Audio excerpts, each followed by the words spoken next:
Middle east की हर जंग एक नई कहानी लिखती है, लेकिन कभी कभी एक छोटी सी चिंगारी भी इतनी बड़ी आग बन जाती है कि पूरी दुनिया उसकी लपटों में आ जाती है। अब अगला सवाल यही है, क्या गाजा की जंग दुनिया को एक और विश्व युद्ध की तरफ ले जा सकती है? जब भी दुनिया में कोई बड़ी जंग शुरू होती है, एक सवाल हर किसी के मन में आता है, क्या यह जंग और बड़ी बनने वाली है? आज गाजा की जंग को लेकर भी दुनिया में यही डर फैल रहा है। कहीं यह संघर्ष धीरे धीरे तीसरे विश्व युद्ध की तरफ तो नहीं बढ़ रहा। फिलहाल लड़ाई मुख्य रूप से इजराइल और हमास के बीच है, लेकिन मिडिल ईस्ट में ऐसे कई देश और संगठन हैं जो किसी भी समय इस संघर्ष में शामिल हो सकते हैं। सबसे पहले नजर जाती है लेबनान पर, क्योंकि यहां मौजूद है एक शक्तिशाली संगठन हिजबुल्लाह। अगर हिजबुल्लाह पूरी ताकत से इजराइल पर हमला करता है तो यह जंग तुरंत कई गुना बड़ी हो सकती है। और अगर हिजबुल्लाह शामिल होता है तो इसके पीछे अक्सर जिस देश का नाम लिया जाता है वह है ईरान।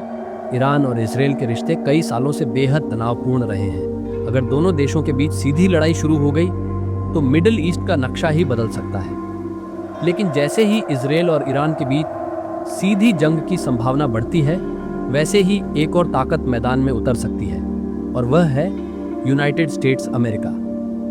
कई बार साफ कह चुका है कि वह इजराइल की सुरक्षा के लिए हर संभव कदम उठाएगा। अगर अमेरिका सीधे जंग में उतरता है तो उसके साथ उसका सैन्य गठबंधन भी सक्रिय हो सकता है, जिसे कहा जाता है नाटो। इस गठबंधन में यूरोप के कई शक्तिशाली देश शामिल हैं। लेकिन दुनिया का शक्ति संतुलन सिर्फ नाटो तक सीमित नहीं है। दूसरी तरफ दो और बड़ी ताकतें मौजूद हैं, रशिया और चाइना। ये दोनों देश अक्सर अमेरिका की नीतियों से अलग रुख अपनाते हैं। अगर मिडिल ईस्ट में बड़ा युद्ध शुरू हुआ तो इन देशों की भूमिका भी बहुत महत्वपूर्ण हो सकती है। मिडिल ईस्ट में एक और देश है जो इस जंग को और जटिल बना सकता है, और वह है सीरिया। यहाँ पहले से ही कई विदेशी सेनाएं मौजूद हैं। अगर यहाँ तनाव बढ़ा तो हालात और भी खतरनाक हो सकते हैं। इतिहास बताता है कि विश्व युद्ध अक्सर किसी छोटी घटना से शुरू होते हैं। जैसे 1914 में assassination of archduke Franz Ferdinand के बाद पहला विश्व युद्ध शुरू हुआ था। शुरुआत में किसी ने नहीं सोचा था कि एक छोटी सी घटना पूरी दुनिया को जंग में झोंक देगी। लेकिन आज की दुनिया पहले से बहुत अलग है। अब देशों के पास एटमी हथियार हैं, उन्नत मिसाइलें हैं, और कुछ ही मिनटों में एक देश दूसरे देश तक हमला कर सकता है। अगर किसी बड़े देश ने न्यूक्लियर हथियार का इस्तेमाल किया तो उसका असर सिर्फ एक इलाके तक सीमित नहीं रहेगा, पूरी दुनिया उसके परिणाम भुगत सकती है। अभी तक ज्यादातर विशेषज्ञ मानते हैं कि बड़ी ताकतें सीधी जंग से बचना चाहती हैं, क्योंकि उन्हें पता है कि आधुनिक युद्ध किसी के लिए भी फायदेमंद नहीं होगा। इसी वजह से दुनिया के कई देश लगातार कोशिश कर रहे हैं कि यह जंग और ज्यादा न फैले। हर जंग की एक शुरुआत होती है, लेकिन उसका अंत हमेशा आसान नहीं होता। आज जो संघर्ष इजराइल और हमास के बीच चल रहा है, उसने सिर्फ मिडिल ईस्ट ही नहीं बल्कि पूरी दुनिया को प्रभावित किया है। लेकिन आज सबसे बड़ा सवाल यही है, क्या यह जंग कभी खत्म होगी या फिर यह संघर्ष आने वाली पीढ़ियों तक चलता रहेगा? इजराइल की सरकार का कहना है कि उसका लक्ष्य साफ है, वह हमास को पूरी तरह खत्म करना चाहता है। इजराइल का मानना है कि जब तक हमास मौजूद रहेगा तब तक उसके नागरिक सुरक्षित नहीं रह सकते। लेकिन इस जंग का सबसे बड़ा असर गाजा के आम लोगों पर पड़ा है। ये छोटा सा इलाका जहां पहले ही करीब 20 लाख लोग रहते थे, अब वहां खाना, पानी और दवाइयों की भी कमी हो चुकी है। दुनिया के कई देशों ने इस जंग को रोकने की अपील की है। संयुक्त राष्ट्र यानी यूनाइटेड नेशंस ने भी कई बार सीजफायर की मांग उठाई है।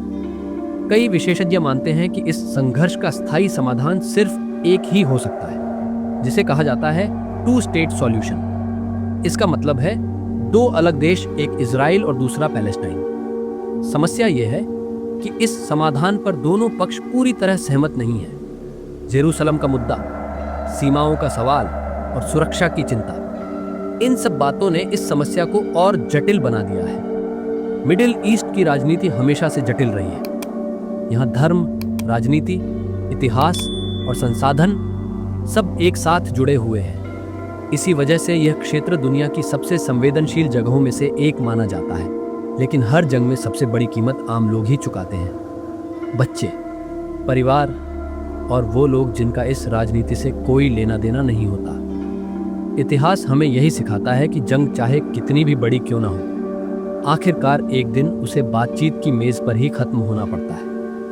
आज दुनिया भर के लोग यह उम्मीद कर रहे हैं कि मिडिल ईस्ट में कभी ना कभी स्थायी शांति जरूर आएगी, ताकि आने वाली पीढ़ियां जंग नहीं बल्कि अमन और तरक्की का भविष्य देख सकें। मिडिल ईस्ट की यह कहानी सिर्फ एक इलाके की कहानी नहीं है, ये कहानी है सत्ता की, इतिहास की और इंसानियत की। लेकिन असली सवाल आज भी वही है, क्या इंसान इतिहास से कुछ सीख पाएगा या फिर दुनिया को एक और बड़ी जंग का इंतजार है?